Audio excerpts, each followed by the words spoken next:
రేవంత్ రెడ్డి మాట్లాడితే బూతులు మాట్లాడుతున్నాడు. నువ్వే ఈ రాష్ట్రానికి విద్యాశాఖ మంత్రివి, నువ్వే ఈ రాష్ట్రానికి ముఖ్యమంత్రివి. అనాథ పిల్లలు, ఈ అర్బన్ రెసిడెన్షియల్ స్కూల్ అంటే బ్రిడ్జ్ స్కూల్లో ఉండే పిల్లలు అనాథ పిల్లలు, ముఖ్యంగా తల్లి తండ్రి లేని పిల్లలు.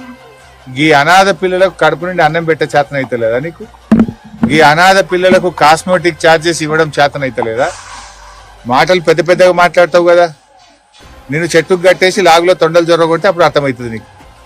ఈ అనాథ పిల్లలకు కూడా అన్నం పెట్టని రేవంత్ రెడ్డిని కొరడా దెబ్బలు కొట్టినా తక్కువే, చెట్టుకు కట్టేసి లాగులో తొండలు జొరగొట్టినా తక్కువే.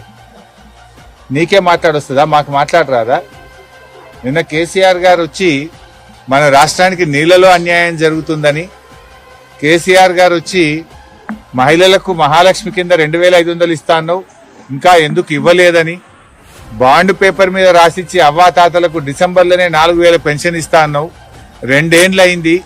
ఆనాడు బీఆర్ఎస్ గెలిచిన మొదటి క్యాబినెట్ లోనే పింఛన్ 2000 చేస్తా అంటే బరాబర్ ఫస్ట్ క్యాబినెట్ లో మొదటి నెలలోనే 2000 ఇచ్చినాం. నువ్వు 2 ఏళ్ళు అయింది, 4000 ఎప్పుడు ఇస్తావు అని కేసీఆర్ గారు అన్నారు.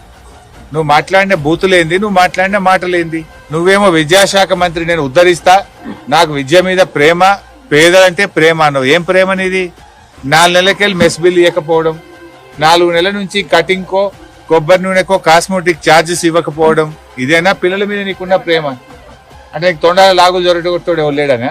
నీ లాగులో టైం వస్తుంది బిడ్డ. నువ్వేదో బిర్ర వీగుతున్నావు, అహంకారంతో కళ్ళు నెత్తికెక్కి మాట్లాడుతున్నావు. మళ్ళీ గెలుస్తా, 2/3 గెలుస్తా అని పెద్ద శపథాలు చేస్తున్నా అని మాట్లాడుతున్నావు. వెనకడ కూడా గిట్లే శపథం చేసినావు. కొడంగల్లో ఓడిపోతే రాజకీయ సన్యాసం తీసుకుంటా అన్నావు. పొల్లు ఒడగొట్లే నిన్ను కొడంగల్లో. రాజకీయ సన్యాసం తీసుకున్నావా? మాట తప్పినవా? మాట తప్పినవు నువ్వు. మాట తప్పుడు నీకు అలవాటు, పార్టీలు మారుడు నీకు అలవాటు, పదవులు కొనుక్కోవడం నీకు అలవాటు, కమిషన్లు కొట్టుడు నీకు అలవాటు, చిల్లర మాటలు మాట్లాడు నీకు అలవాటు.